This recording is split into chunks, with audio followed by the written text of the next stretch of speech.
What's up, everyone, and welcome to the 23rd episode of the Naus cEDH podcast. My name is Kian, otherwise known as Varlas, and joining me, as always, is Adam. What's up, everybody? Better known as O3 Big Fan. My bad, sorry. Poppyphobia. Today, we will be talking with the newest and largest TO to make it on the competitive scene, Eminence Gaming. And joining me from Eminence today are Mikey. Hello. And Mike. What's happening? But before we get started, I think we have a few triggers to resolve in our upkeep. Awesome. Thank you, Kian. So, to start with, we're going to shout out all of our high-tier patrons. Thank you to Dude, Usable Object, Senator Tom, Scorish, Unorthodox Bird, Jeff Bezos, Domino, Geos Justin, Alchemist, and our newest Chad Naus patron, Just Ice. If you'd like to become a patron of SadNaus, you can do so at patreon.com/SadNaus, where you can earn amazing perks like your name in a podcast episode, playmats signed by yours truly, and signed foil ad nauseums with a guest appearance on the episode. But for our next trigger, I'm going to throw it to Mike Bani to talk about what Eminence has going on for 2023. Sure. Thank you, Adam. Hello, everybody. Eminence has got a lot of wild things happening in the next year. So we have our Eminence circuit. We have 4 kind of placeholder events, and then we have a big national event at the end of the year, starting in January. So we have those things happening. We also have been consistently hard at work building out cEDHU, bringing in new players and kind of teaching folks how close they are to playing cEDH and moving them along. On top of that, we're working on a couple top secret little projects on the back end, one of which is Command Tower, which is now a global product being used all around the world on all continents except Antarctica, which is kind of wild. But we're going to get there. I don't know what they do in Antarctica, but we're going to get there. We have some merch lines. We have all kinds of fun stuff. So we're working on our Patreons. We're working on our merch deals and stuff like that. But for right now, it's just events. Very happy about it. Yeah, and we will drop some links in the description for everything Eminence related, specifically Eminence's main website, where you can find most of that information there. And other than that, don't forget to smash that like button, hit subscribe, and if you're listening on a podcast platform like Apple or Spotify, make sure you leave us a review and a rating because it'll help us to reach new audiences. And with that, I think we're going to move to our main phase. So, for our main topic today, we are talking with Eminence Events. We're learning about all things Eminence and the events that they have coming up in the future here for 2023. I think at time of recording, this is right before Christmas. This is probably coming out the week of Christmas, right before New Year's. So we're really excited to hear about all the things that Eminence has planned for the new year. But before we get into that, I think if you guys want to take a minute and kind of explain to people who don't know what Eminence is, then now's a good time to get that out the way. Sure. Well, Eminence is a tournament organization group. Right now we're specializing in cEDH, but we're looking down the line to eventually just encompass like all Magic and possibly other TCGs. But the way that it started was, for a while I was involved with Monarch and helped them do a lot of work for the March Chase event that was in March earlier in 2022, and had some differences with Nick, ended up leaving the company. But ultimately, I saw a lot of things that were going on there that I thought could be better done. I thought SquireBot was kind of inefficient because it's all run through Discord, and I figured that there has to be a better solution than this very manual command process. I saw some inexperienced judges making calls that led to hiccups in the tournament, and just a lot of like basic things such as like paying too much for venues and things that I have a really big background in because I used to do a lot of TOing in the Smash community as well as like local like smaller LAN stuff for League of Legends. So I've always really had this really strong passion for helping run tournaments and running events for various games, especially when I was involved with Yu-Gi-Oh! And I was really active in the competitive scene as well for many years. And I kind of burnt myself out because in high school I was basically semi-professional for League of Legends, and I played a ton of professional, or not professional Yu-Gi-Oh!, but like a lot of very competitive Yu-Gi-Oh! And was basically a grinder. So I always liked the energy of tournaments, but I don't really want to compete them anymore. So I figured being a TO would be a perfect niche for it, especially for something like Commander, where there isn't really much built out. Because before we came along, it was basically just Monarch. And then even when we first started, Chaos was around, but they were just doing webcam. And it seems like Chaos is going to continue to do just webcam. So there isn't really a lot of people doing this for in-person tournaments, at least in the States. So saw a big gap there, wanted to get in on it. Zane, who's one of the other founding members, he has a lot of tech experience in software development. He's like, if you're in, I know that you have a lot of experience, you're super organized, we can make this happen and I'll write your code and make a better pairing system. And sure enough, I was like, bet. So him and I, we just started talking, very preliminary stuff. We started to form a little bit of a team. And that's where I ended up going and reaching out to Mike over here. So Mike and I, we knew each other for several years before Eminence formed. And for people who aren't familiar, I'll let him talk a little bit more, but he ran a smaller tournament organization group called DDM, which ran basically the first in-person cEDH tournament, at least stateside, that was like of larger scale. I believe it was around 60-ish people. Mike can give you those exact numbers in a second. But I knew he had the experience. He was good. He's really good with people. I know he's an extremely effective leader. He does a lot of the stuff that Zay and I can't do, because for people who don't know Zay and I super well, we're not so good at doing a lot of the public-facing stuff and fostering those types of relationships with like game stores, hotel chains, and all that kind of thing. So while we have the really good technical skills to run good events, all the other things that go on the back end, we knew we couldn't do. So I basically reached out to Mike one day. I was like, hey, do you want to be our boss? And he was like, are you sure? And I'll let him take it away from there. Why not? Yeah. So, yeah, just a mirror on that. So, yes, DDM is where I started from. I wasn't a tournament runner. I've always been interested in TCGs. Magic has been something that has been, a mainstay in my life since about 2016. I used to have a really, really terrible social anxiety. I have ADHD. I'm all over the spectrum doing a lot of things, but Magic's is the only time that I can actually, my brain can focus on one thing and I can decide to make it do that. So it's been really important to me and a really, crucial part of my life, and I wanted to make more of it happen. And that's when I kind of decided to see if I could throw tournaments, see if I could throw events. Very first one was DDM. That's the one that you guys know about. So that's the cEDH event. We had 63 people there. I knew no one, right? So it was me and Braden. Braden will always have a soft spot in my heart because of that. I still talk to him to this day, and we still have very fond memories of that event. We held it in a bar. The bar we had a full restaurant to ourselves, and we ended up making them tons of money. The prize pool was reasonable. I learned a lot that day just in terms of event management and how to pull it off, but also what I learned is just how passionate the cEDH community is about the things that they love and what they want to do. You're hard-pressed to find a group of individuals that are more passionate about their decks, their tournaments, their games, their matches, their counts, their leaderboard, anything like that. It's going to be a challenge to find people that are more into it just due to a subset of different variables. But either way, DDM happened. We had DDM 2 lined up. We were actually going to go large scale with that. We were really having some exciting conversations, and then COVID hit. So we ended up putting that off for a minute there. And then I thought about it for literally all of COVID. Just how can I improve? How can I do this better? How can I do that better? Watching the online events. A little known fact about me, I am the shadow no one sees. No one knows who I am, where I'm at, what I'm doing. I'm in every single Discord, even the ones you don't know. I'm everywhere. But so I spend all this time just watching and lurking and looking and listening to the community to say, okay, yeah, we have these events, right? We do have these events, and I'll never poo-poo on people's parade for the events and what's been had in the past, because we stand on the shoulders of giants, right? We couldn't just come out the streets with a banger and that's it. You live, you learn. That's what you do. But the community is also very vocal. You have to listen to the community. You can't just say, definitively, I have the answer. That's what it is. Community, get with it or get off.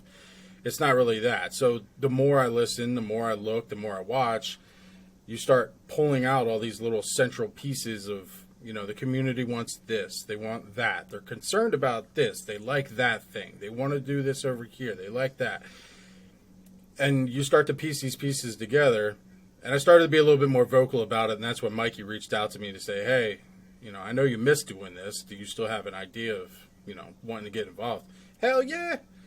I'll run it. Let's go. I got 2 years of pent-up excitement. Let's do this thing. So we hit the ground running. Lots of really interesting ideas right off the bat. Punt City was a dominating success. We've recently come into some fun information of some folks had some not great ideas on how we were going to survive, whether or not we were going to make it, whether or not we were this, that, or the third. We were a splash in a pond. We were going to fade out, and that was going to be it, right? We're going to sell 20 tickets. We're going to sit in this hotel room sad, and that's it. We capped the event in 3 weeks. We had a wait list of close to 40 to 50 people that cycled out. We held a 4K with some huge sponsors. We had our vendors were actually designed and built efficiently for the groups, right? Some of that feedback you hear is, hey, you can have vendors, but have vendors that bring Commander stuff. Don't have vendors that bring me Pauper and Modern. This is a Commander event, so bring Commander stuff. So it's stuff like that we see, we take note of, and we consistently churn and twist and pull the levers to try to maximize the value of an EDH event. It's the reason why, some of the side events and stuff like that are going to start pivoting more into EDH events because you brought 100-card decks. You didn't pack a variety. This isn't, everything. So we're very proud of where we're at. We have a long ways to go. We're kind of looking at things in a way that is we're going to connect the dots between all of these little ideas that everyone has and all these wants that the community has. We're going to close the gap. That's what Eminence does. Yeah. No, So. all of that. Yeah, all of that is really cool shit. So yeah, for the longest time here, kind of as cEDH has grown as a community game, there has really only been like one source to go to for tournaments and events. So it's really cool to see as things develop, to see where Eminence is developing and where the community is growing along with it. I think like some really cool things that have really developed from this is, one, people recognize that there isn't only just one option anymore, right?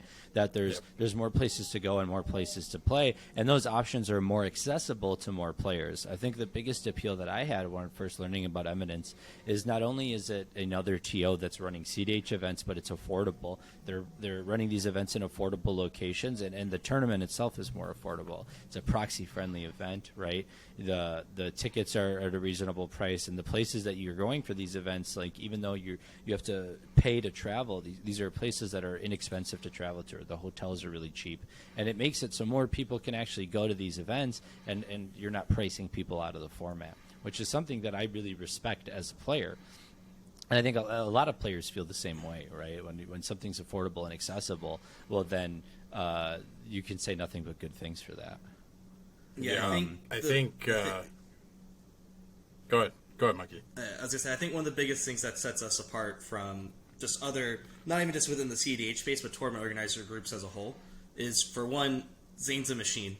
I think Mike would agree with this. Like, you tell him to do something, and he gets it done, and he gets it done. Yeah, it's not even that he gets it done quickly and it's just falling apart. Like, it's like, stuck together with duct tape. Like, when he says it's ready, like, it's seamless.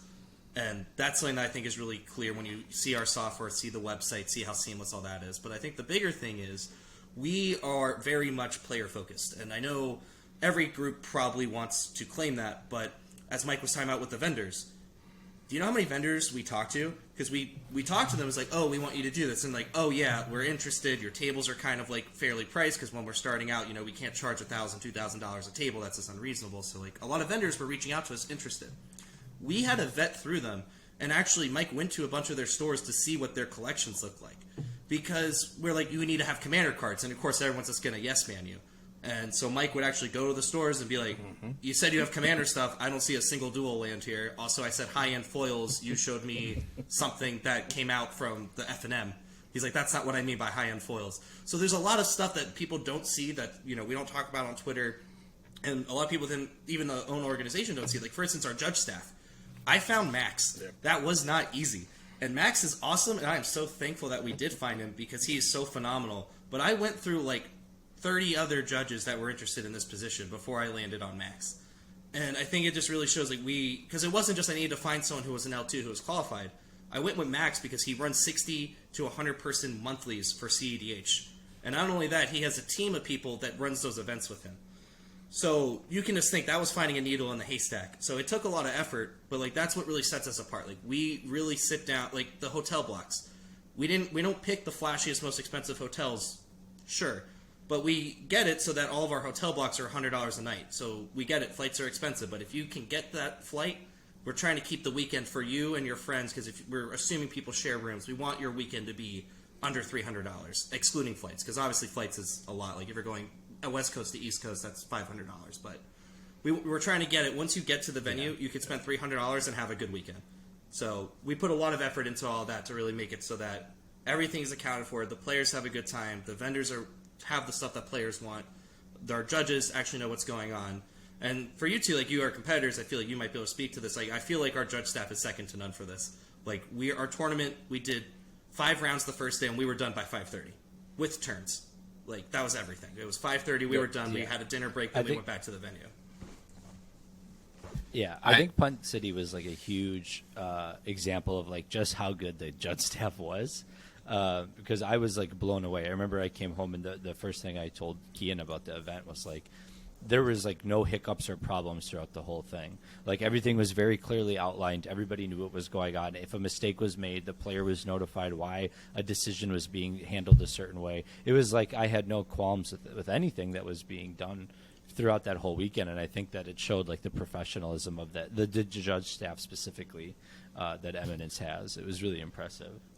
Yeah, not only with not only like what you said, Mikey, like catering to the player, I think is like what sets you guys apart from like your other competitors.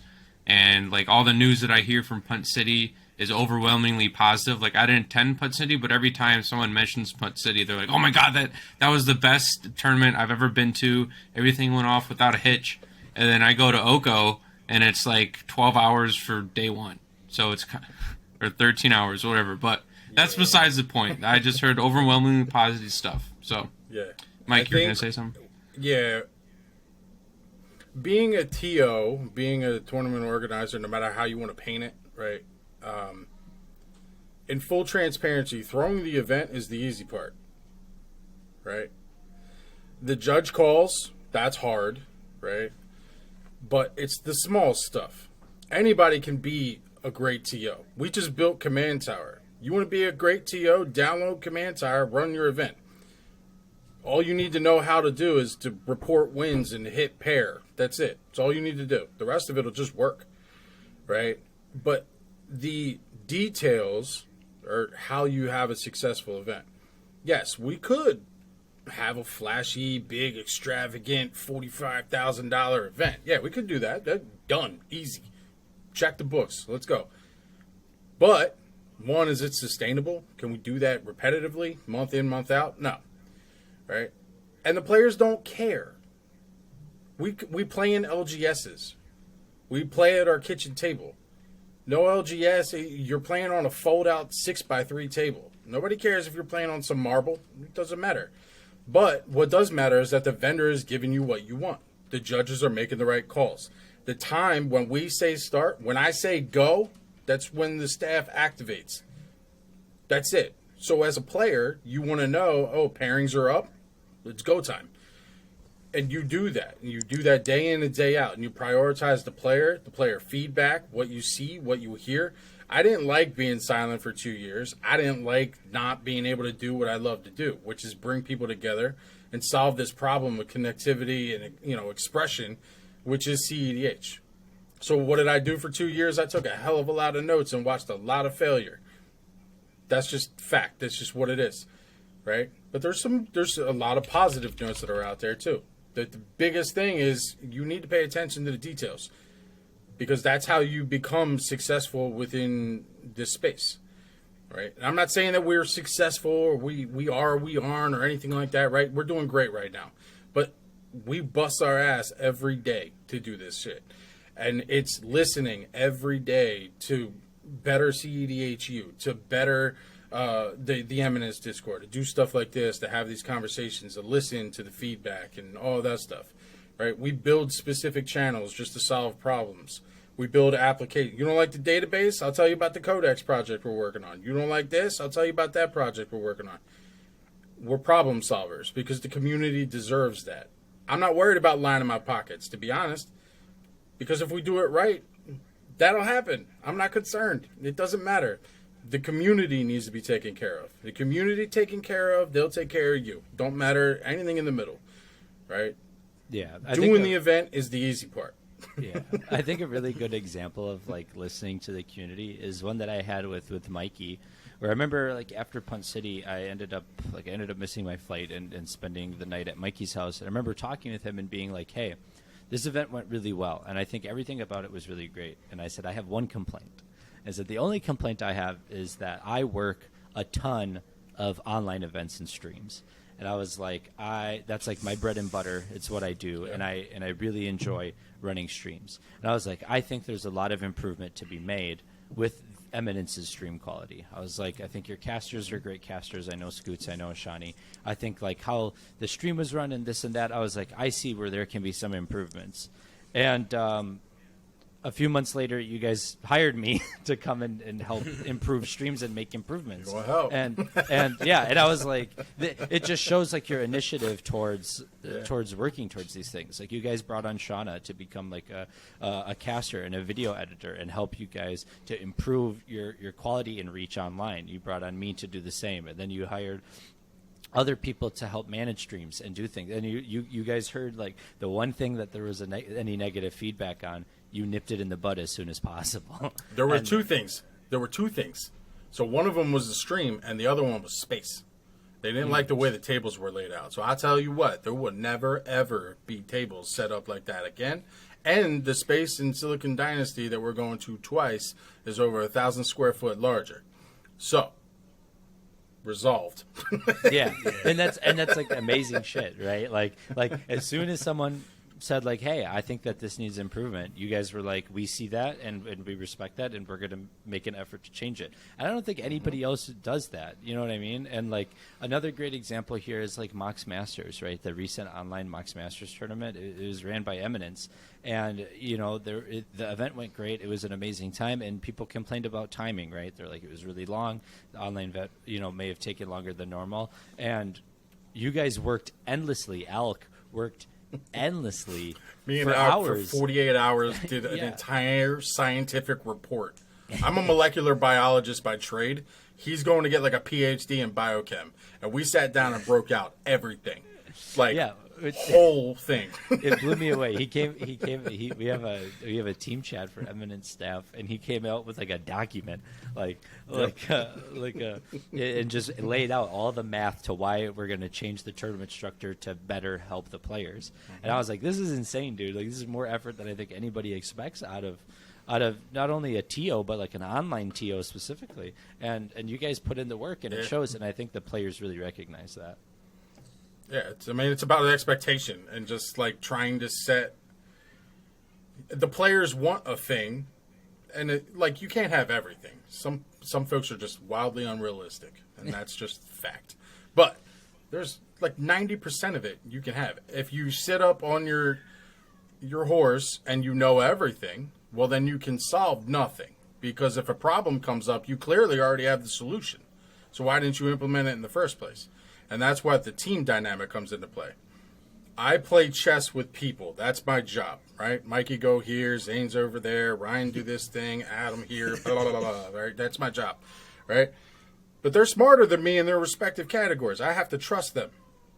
Adam, you're a better streamer than I'll ever be. That's fine. Here you go. Go do your thing, right? Same with Scoots, Shauna. That's just how this works. So if a problem comes up or a report comes out or feedback or whatever it is, we have a group that's already committed to solving that thing. Just here's the feedback, go. So it makes it efficient. We can problem solve well.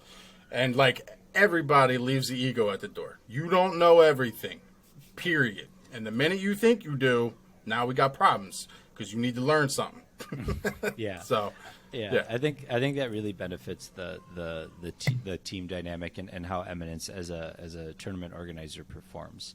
Now, speaking of like all these improvements and all these things and the direction in which Eminence has driven itself and where it plans to take itself, we are coming up on the year 2023, and in doing so, Eminence has slated a large group of events already in advance for the year. I believe it's 4 events total that we're doing as a team, starting with Silicon Dynasty. So I guess we can take this whichever direction you want. We can either talk about Silicon Dynasty first, or we can talk about the whole circuit and then dive into Silicon Dynasty as a whole.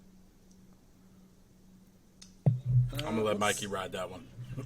We'll just go into like the overview of the circuit, then we can dive more into Silicon Dynasty. But basically, the way that works is that we'll have 4 different events, and part of the goal of these events is that we're going to try to hit different parts of the U.S. So, Punt City, that's, lack of a better term, we're going to call it our bread and butter. That's where we started. Mike and I, 2 of the founding members, we're both from Philadelphia. It's in Phoenixville, but it's close enough to Philly. It's like, close enough. But that's like where it all started. So we're going to go back to there in March. Then we have Atlanta. We're going to try to get an event down in the south because, once again, cEDH has really not been explored very much in the U.S., especially.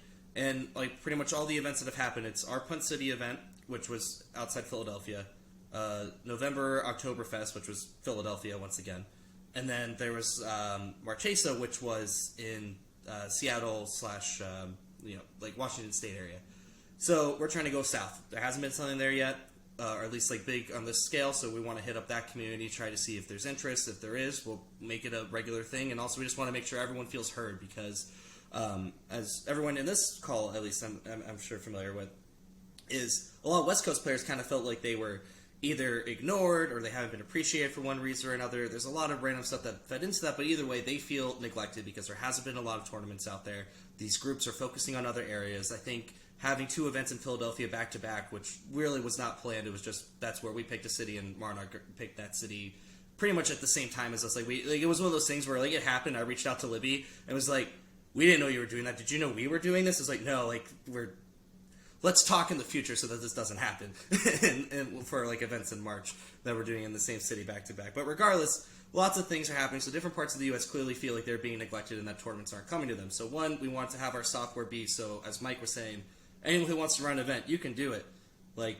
It's easy. You put the names into the software. As long as you can handle your money and budget it correctly, you're good. But if you want to run out a venue, throw a tournament, it'll be super easy. You can still do it. So we're trying to go all around, and all this will bottle up into our Nationals event, which will be in the Midwest. We're still nailing down the exact city, but it's still going to be in the Midwest somewhere. So once again, trying to give representation to everywhere in the country. And I'll let Mike go a little bit more into it, but basically we're going to have our 4 flagship events. We're going to try to run those back every year. We might change around cities a little bit. And then at the end of the year, we're going to have more of a convention. So for people who weren't at Punt City and aren't going to Silicon Dynasty, these are smaller. They're going to be all 128 to 160 people, basically a hotel meeting room or something along those lines that can fit between 200 250 people. So it's mostly the tournament. There will be free play area, but for the most part, it is you're coming to compete and LobbyCon. And then Nationals is where we're trying to do more of an actual command fest where we'll have artists, cosplayers, more side events, more fleshed out things, and there will still be a cEDH tournament. It'll be the focus of the event or at the center. But it's going to be like GPs of old where, yeah, sure, there's a 10K for Modern going on, but guess what? There's a million other things you can do. You just got to show up and then sign up for what you want. But I'll let Mike go a little bit more into how it all bottles up together. Yeah.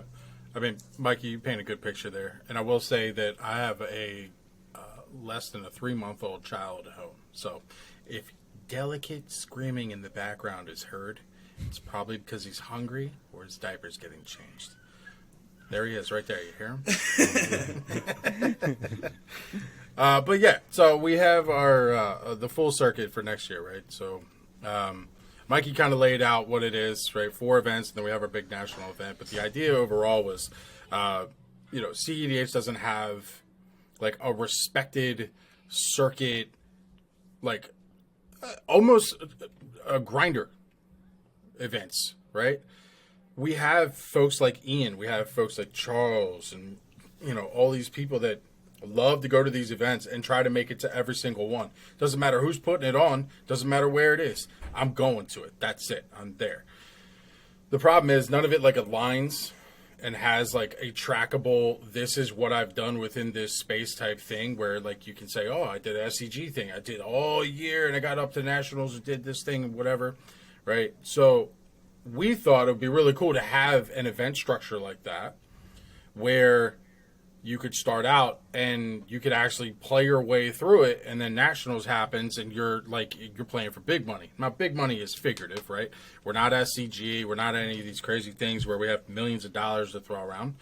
We're not there yet, right? But, can we throw a 10K? Can we do like the biggest cEDH event, right? Not by numbers. And again, this comes back to player knowledge and listening to the community. A lot of the community will tell you, oh, I can't wait until there's a 500-person cEDH event. Y'all some psychopaths. I'll say that right up front, because that will be the longest cEDH event in the history of humankind, okay? That'll be 7 days, 12-hour days back to back, all right? We ain't doing all that. But nationals will run probably 160, but there'll be 160 of already like somewhat pre-qualified in an upper bracket, and then you'll have some folks that bought in to kind of climb their way up, right? It'll still be open, but there's this qualifier process, so it makes it value add to go to these minor events in the middle and work your way into it. But it'll also be a Command Fest style event. It's our way as a celebration of EDH to bring all these things together. A lot of events, they run things like legacy events, or they run Pun City. We did a Pauper event, right? And while it did fire and it was fun, it wasn't as big as we thought it was going to be. And if I take a minute and I just think back to any event that is a thing and then all the side events attached to it, the side events, even at some of my events or other ones that I've been to, have always been way smaller than people anticipate them to be. And the reason or the logic behind it, in my mind, and I think it's been proven pretty consistently at this point, is because the format is totally different from what they've come to intentionally to do. So when we look at Command Fest and we look at this celebration of EDH, the side events that are tied to this are things that are derivatives of EDH. Pauper EDH, no ban lists, user Planeswalker, fucking the random little ones that like there's these huge followings for but never get any love, right? The one where you can use your Planeswalker as your commander and stuff. Oathbreaker. Like tiny Oathbreaker, right? Like stuff like that. Oathbreaker. And there's these little groups that exist. You have these play spaces for people to go do this. Everybody brought commander decks. I know people that wheel in with suitcases of commander deck. That's what you brought. You didn't bring a Pauper deck. You didn't bring a legacy deck or vintage or modern or anything like that. You brought commander. So let's give you a place that you can play commander of any variety. And that's what Nationals is. It's a 10K cEDH event, but it'll have this celebration of EDH vibe that goes all the way around it. And it's just built to bring everyone together. So a lot of the money and investment and everything else in the first 4 events goes into making sure that that event is like off the wall for everybody. But we can do it again in 2024.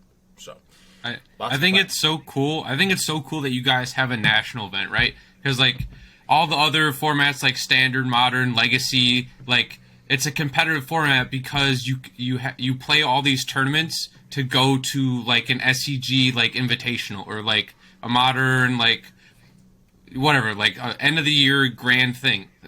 Yeah. Commander EDH has never had that before. So I think it's so cool that you guys are implementing something that people will be like, okay, I can go to these tournaments now and not just to see my friends and win like maybe $60 or something, Tickets. but I'm going there to tickets. I'm going there to play for something at the end of the year, which I think is really cool and adds like another competitive dynamic to this format that no one has implemented before.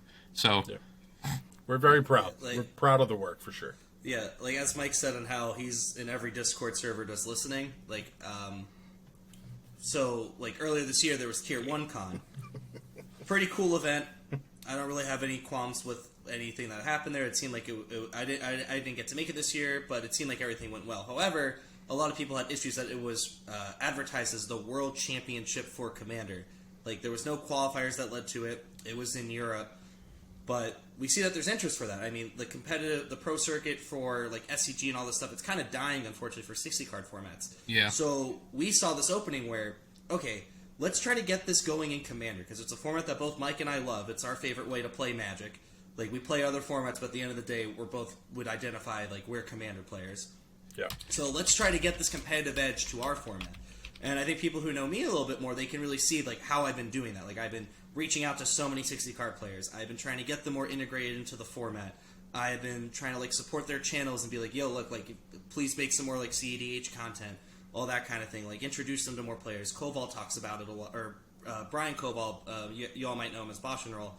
He talks about it a lot, and how, like, SCG Columbus, him and I actually stayed at an Airbnb together, and when he dropped out of the Modern event that he was playing that weekend, I just brought him to the command zone area, kind of just, like, smuggled him in, like, got him, like, a free badge, and I was like, here's playing with power, like, here's Ryan, here's Mike, here's Zach, here's Drake, oh, also, here's my friend Alana, she does really well at cEDH events, their tag is Aura, and he just ended up not even doing Modern on Sunday at all, and just playing Commander with us, and I'm just trying to get some more of that, like, show, like, one, it's interesting to 60-card players because I think they add a lot to the format since they are much more just competitively focused than I feel a lot of us are.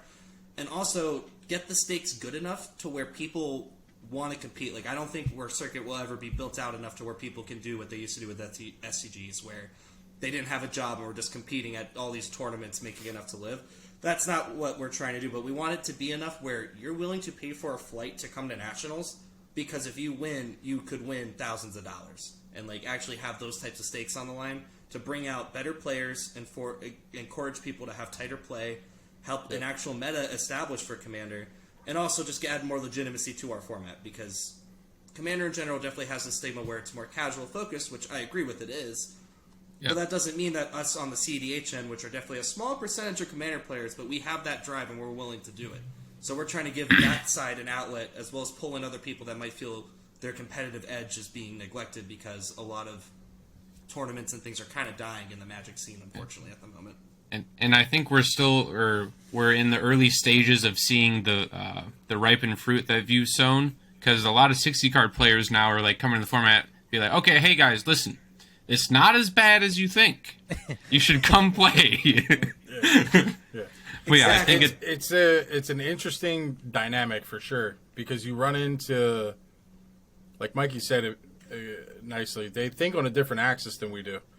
So it's interesting to watch them pick cards and define why they're good in ways that, like, you don't typically think about. Listening to, like, Bryant from the Epic Storm. Epic Storm. Yeah.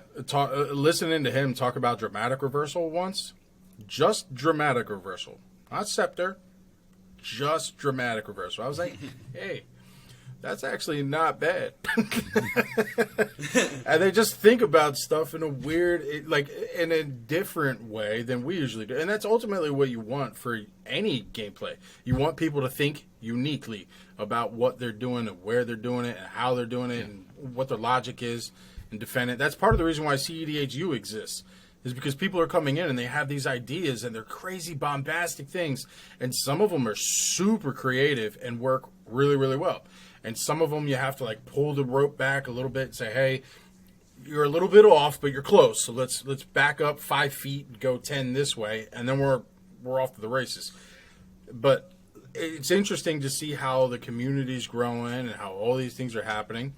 And then with our tournaments and whatnot, like Mikey said, develop an actual meta, develop this circuit, develop these experiences overall, because Commander does have a variance thing.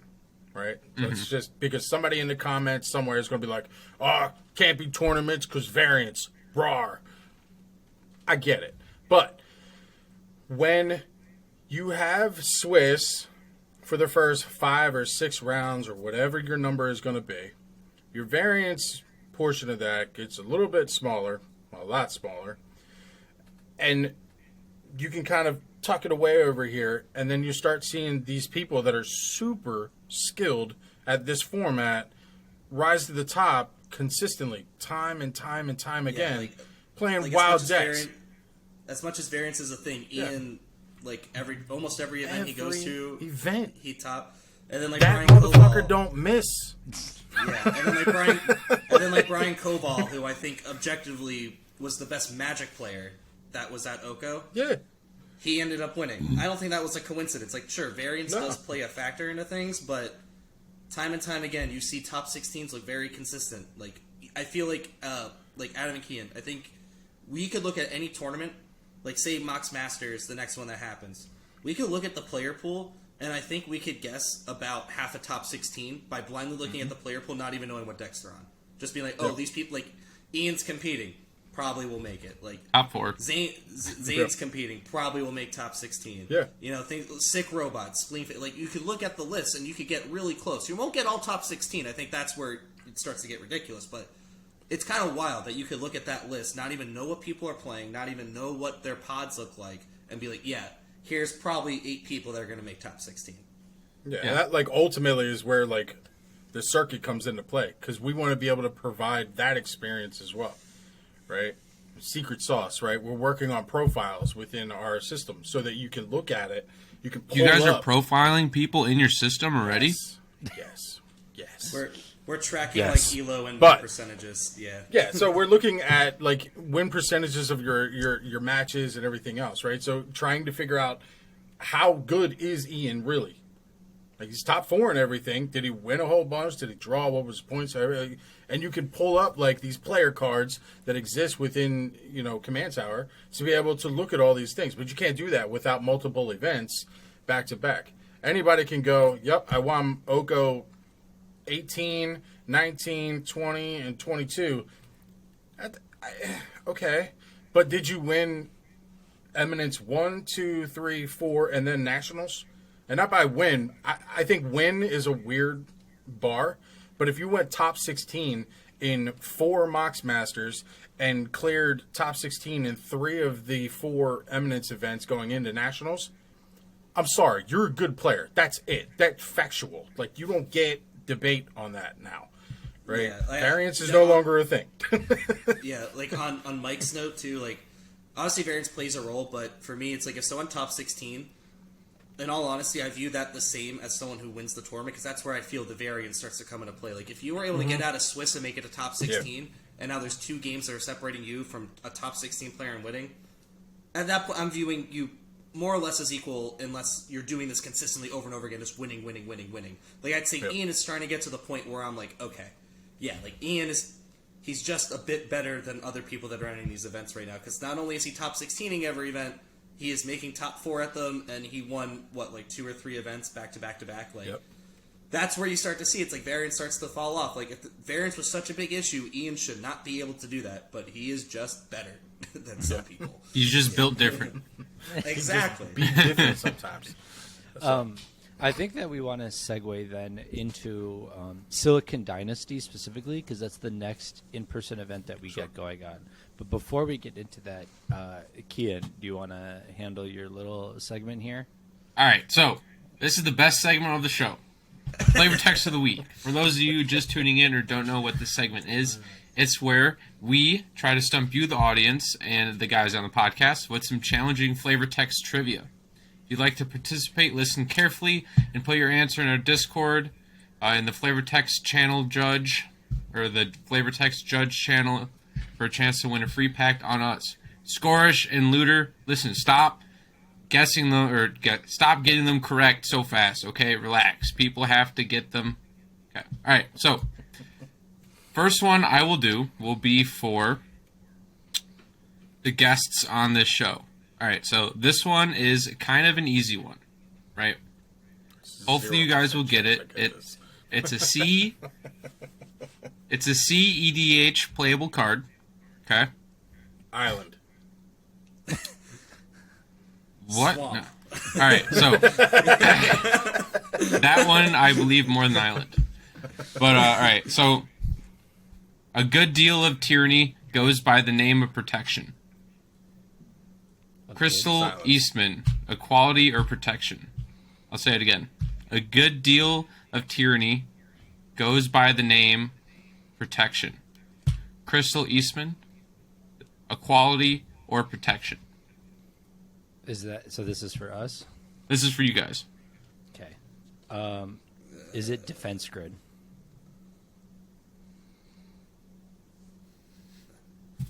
All right, Is what it? printing of defense grid? Wait, it is defense grid? Oh, no fucking way. That's the first time I've ever gotten one right. No way. Oh shit! Which printing? I'm going to assume it's I don't know. I'm going to assume it's the new one. 8th the new edition. retro. Ninth. Damn. Ninth. Dude, I think they have the same one. God, how did I'm you? so fucking hyped about What's that. going on here, dude? Dude, that was insane. He got that pre-podcast nap. That's what it That was. shows you how, Rested up. He's ready to go. It also just shows you how closely I read my cards. Like, I've been so high on defense grid recently ever since Bryant started playing it more, and I'm just like... I would've You guys thought. don't I know it costs 2 mana to cast and what it does. I don't know the fucking flavor text. You like, guys, my you bad. guys Zero have flavor no, text in his head. None. No, you guys have no idea. I suck at this game. Like, I'm actually the worst ever at this game. And anytime This is true. Anytime Kian brings a guest on, they clap my cheeks. Okay, it's just like I'm so bad at this I know game. zero flavor text. Of Yeah. So do I. I Insane. don't read. Like, I don't even at know the all. text. I don't know the actual text on the card. You think I know the flavor text on the card? So I mess up so much stuff. So the fact that I got that right on the first try, I'm very surprised you got that right. I was like, we can end. I was like, episode Mikey's here, man. gonna get this one, maybe Mike, definitely not Adam. Adam's never gets these. Well, I had to. Adam, think, this I was is like, this is what, episode 23? yeah 23. for us. He's never Right, so got you one. 1 in 23. That's a better record here than cEDH. Yes, that is probably. if anybody wants to know my cEDH record, feel free to @accepted on Twitter. He'll gladly post it. For me. He's been doing it everywhere. Go get him, Alex. Go Let get him him. know. All Well, you don't right. get So, anyways, no redemption round. Go right into the one for the audience. yeah, right into the one for the audience. All right. This is bigger than you, all of you. Tezzeret. All right, that's all you get. Awesome. I expect Scorch to get this in a minute, even though we haven't uploaded the episode yet. Yeah, It was definitely Teferi. they Skyfall it anyways. But He does, true. dude, I'm so excited. I just woke up from that. I was still tired from my nap. I'm wide awake now. That was so. Adam was asleep, now he's awake. But so we'll go right into it. So the next event that Eminence is hosting, we've alluded to it a bunch of times. We've kind of like subtweeted it, shadow added it, whatever you want to call it. We've been talking about Silicon Dynasty. Silicon Dynasty holds a special place in my heart because it's going to be the first ever IRL tournament that I will have the opportunity to cast and call, which I'm like super hyped about because I only do online events. That's like my big thing. I got my nice setup here. Everybody likes it, but now I get to do it for real in the trenches, right? So I'm super hyped for that. And you guys have put in. You say in the trenches, but it's gonna be pretty fucking No, it's glamorous. gonna be like- Shit. Scoots and Ashani, they were in the trenches at Punt Yeah. City because we definitely Sweating ass neglected- room yeah. for 12 hours. Yeah, I remember locking in the Yeah. stream room and seeing like webcams taped to shit and fucking like Blue Yetis taped to Yo, the desk. I'm like, When okay. I tell you, we had so many problems with the stream setup that the fact that one existed and they crushed it and we made money off of it is astonishing. Because like we had a dope setup. We had cameras, we had cables, we had all kind of stuff. But slowly throughout the morning, every ball just kept dropping. things And just we kept didn't know breaking. what was happening. And finally I was like, all right, we need to get something going. So what you saw was what you got. No, so yeah, when I say in the trenches, that's quite the exaggeration because it's gonna be like a Yeah, super because you have sweet Honoru, pushed up- who's gonna just be like setting you all up using all his tech that he uses professionally for SCG. What are you talking about? Yeah, but yeah, so I'm hyped. I'm excited for Silicon Dynasty. But you guys have put in a ton of work to make this event something cool. I know that specifically, this is an event that you guys hold really close. Specifically, Zane, I think, holds it really, really close because this is a West Coast event in California. So this is a community or a group of people that has been very vocal about feeling like the cEDH community has kind of left them behind. And you guys have heard that as Eminence and said, you know what, then we're going to bring the cEDH community to you rather than forcing you to go everywhere else just to be a part of it. And so this event is going to be kind of awesome. We're going to see a lot of meta things that we don't normally see because we consume a lot of content, a lot of things out of the East Coast. So like going to the West Coast and being able to provide this tournament is a huge deal. And why don't you guys kind of talk about what's gone into Silicon Dynasty and the things that you're excited for with the event? So the West Coast, right? There has been a lot of chatter around how, East Coast versus West Coast and how things have kind of transpired over time. We wanted to provide the opportunity for an event to just exist out there and be comfortable and be well put on and gathered and everything else. So what we're seeing is it's kind of like Punt City in a way, where Punt City was kind of like this test event for Eminence, right? There were a lot of people that were like, no, they don't want help. They want to isolate themselves. They're the big bad kid in the corner that doesn't want any help, and it was our way of just like kind of proving to ourselves and the community that we got this. We're okay. We're here for you. Give us the feedback. We'll adjust and do what we need to do. I think Silicon Dynasty, it carries a lot of weight because it's like the proving ground, not for Eminence, but for those folks to feel represented, to feel like they have a place, right? So it's not so much about the event. Like I said earlier, throwing the event's the easy part. You can rent out a space, throw up 18 tables and go ham. Like, that's not a big deal. But making the event feel inclusive, making it feel open, making it feel like, hey, West Coasters, we see you. Like, I recognize you. I might be on the East Coast, but I know you're here. This is your place. This is where you go, right? And that's been the focus. So, again, trying to make everything accessible, trying to make everything affordable, right? Do all of those things, check all those boxes so that the player experience is show up, play Magic really well, walk away with money. That's it. That's what it is. And then everything outside of that is, wow, I really like it here. They do see me. They know I'm real, right? There isn't hard lines drawn in the sand or this discourse or that or this cloud and this sandbox. There isn't any of that. We all play EDH. Come play EDH. I don't care what coast you're on. Win your way to Nationals. That's in the middle of the country. All y'all got access to that. So let's go. Yeah. Yeah, and on that note, too, it's also just a big proving thing because part of the reason why I wanted to get Mike in on the company on top of just his experience, and like I said, the conversation was literally me asking him, like, hey, do you want to be my boss? Because I just knew he's better at doing a lot of the stuff that I can't do. But it's also because I know, like, everyone in Philly, he started to really embrace the name more recently. We all call him Dad. Like I said, I've known him for a few years. But, yeah, no, it's always been the thing. He's just the super friendly, helpful one. He's always having a good time. He's always just like smiling, making sure everyone else is having a good time. And I was just like, okay, this is perfect. And also, being from Philly, him and I are both just very no nonsense. Not going to name any names, but like when we were getting ready for Punt City, there was definitely, and even Silicon Dynasty, a few people. There's some people who were trying to flex that they're big names, and we're like, neat. We take cash or credit, $60 if you would like to compete. And I'm just glad that him and I are both on the same wavelength with that, because you definitely don't really see that much, especially in the cEDH community. So many people get special treatment, so many people get this or that. And for us, it's like, you all are competitors. We're not drawing lines in the sand.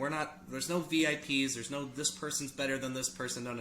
It's also why with our software for pairing, we use your actual name. We don't use your Discord handle. And I think that really helped at Punt City just make everyone feel more inclusive. Everyone felt on equal footing, because it wasn't like, oh, I'm playing against this content creator. I'm playing against, Ian. I'm not playing against comedian. Yeah. And that You're playing made a big against difference. Morgan, not Spleen. Exactly. And we got a lot of positive feedback on that. And so us going to the West Coast is really just showing we are committed to this whole idea of everyone's equal. Because it would be a hell of a lot easier for Mike and I if we just had every event outside Philadelphia. Or like Philadelphia or New York, something like that. Like we could do that all year. We could do that like bi-monthly, I think. But we're trying to show, like, we're trying to help out everyone around the country. We want this to be an inclusive thing. We want Nationals to really feel like this balled up event where you everything's accessible. Like obviously we can't go to every conceivable city, but it's like we have the East Coast event for the East Coasters. We got the Southern event for the people down in the South. We have the West Coast event for the West Coasters to make it out to. And I think it's just really big on proving our goals and like overall like our mission statement. Like we are committed to this, and we're just trying to make it so that Commander's as accessible as possible at the end of the day. Yeah, and I mean, not just nationals, but like painting a very large picture. It's about everybody that plays EDH has a home within an Eminence event. Like, period. It doesn't matter where you're at. It doesn't matter if you're Canada, Mexico, North America, Asia, Portugal, France, Belgium. Don't matter. We all play EDH. We all have 100 cards. We all love our deck. We all doing the same thing. So we're already very early stage in implementing all of these things globally. This isn't a just here thing. This is an everywhere thing. Because a lot of our discourse, a lot of the problems that we have is, I believe this thing, and I don't like what that person believes. And because we're not connected in any kind of way outside of the Bird app, some of that shit comes off real aggressive.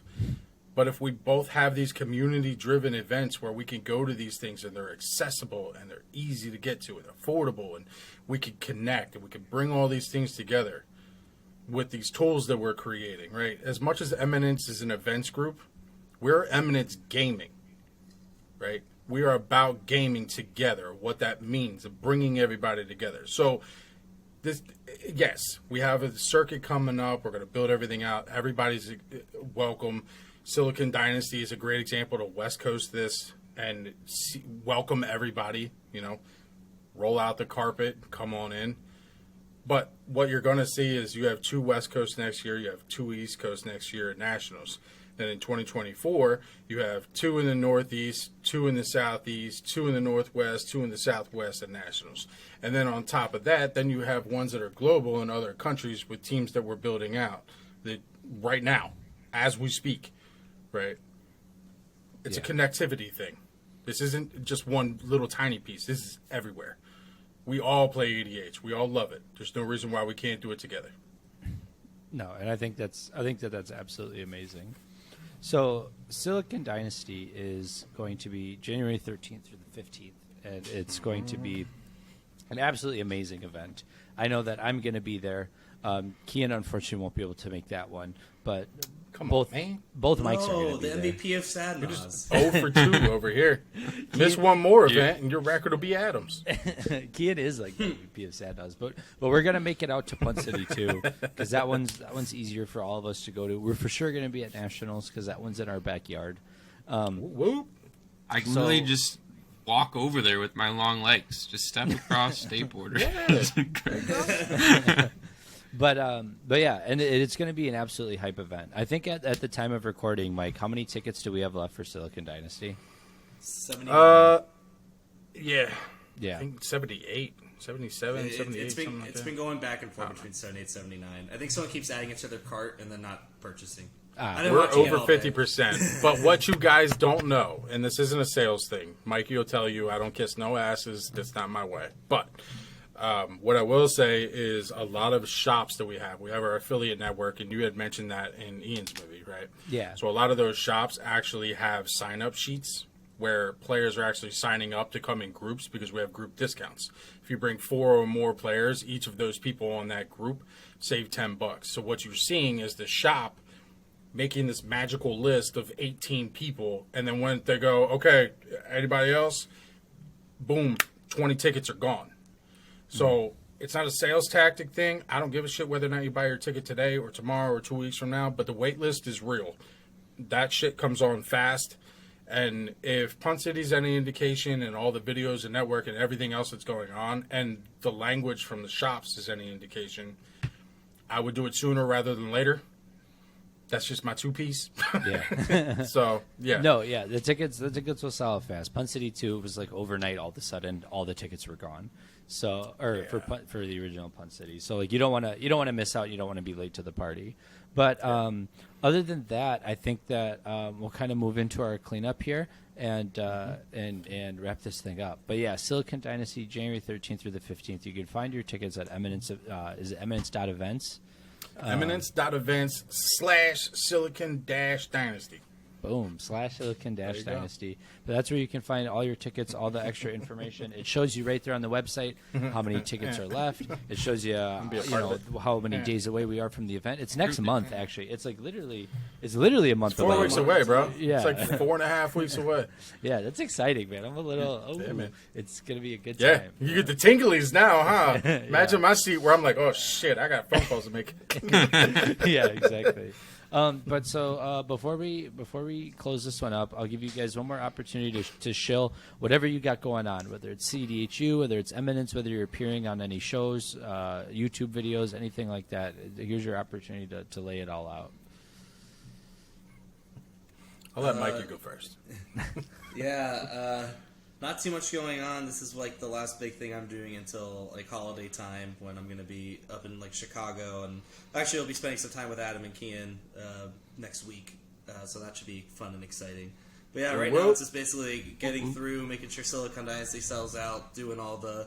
Like I said, Mike and I are always busy in the background. I don't have time to be doing a lot of public-facing stuff because we got conversations that need to be had and things to be worked out. But it's a lot of fun. It's always been worth it so far, and I'm just excited to see a bunch of new people at Silicon Dynasty because I'm sure the crew's going to be very different than the one that was at Punt City. Yeah. Shill-wise, right, we have a bonfire shop that needs to be updated, but we are looking to actually get our... mats in print run, so we're actually going to, start taking orders for all of our play mats and get them printed, bring them in, and handle the logistics side on our own in-house. So look forward to that coming up. We do have the Silicon Dynasty playmat for sale right now. It's on the website that you can buy. It's the Shorakai Blueprint playmat. Beautiful playmat made by Mike Sad. Stellar. I've seen it printed several times now, and it gets more beautiful as the time goes on. So you have that. We do have a Patreon. It's very new.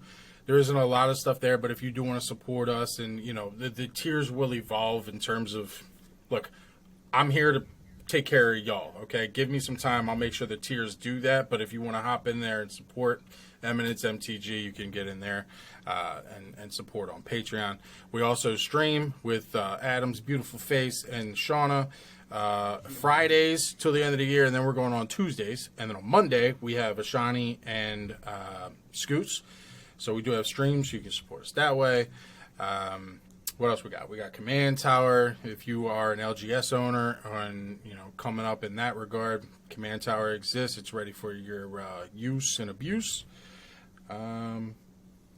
cEDHU. That's being monetized as it is right now, I think. We're coming up with tiers in that because we actually got approved to add tiers into cEDHU.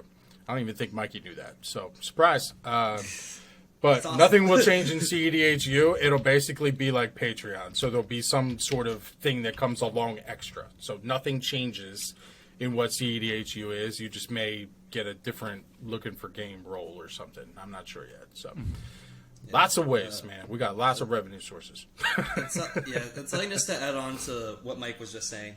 So while we have our Bonfire, Patreon, whatever money might come through, the monetization for the Discord stuff, as well as our Twitch, just because we very much believe in transparency, Command Tower sales, that all goes towards venue expenses, basically.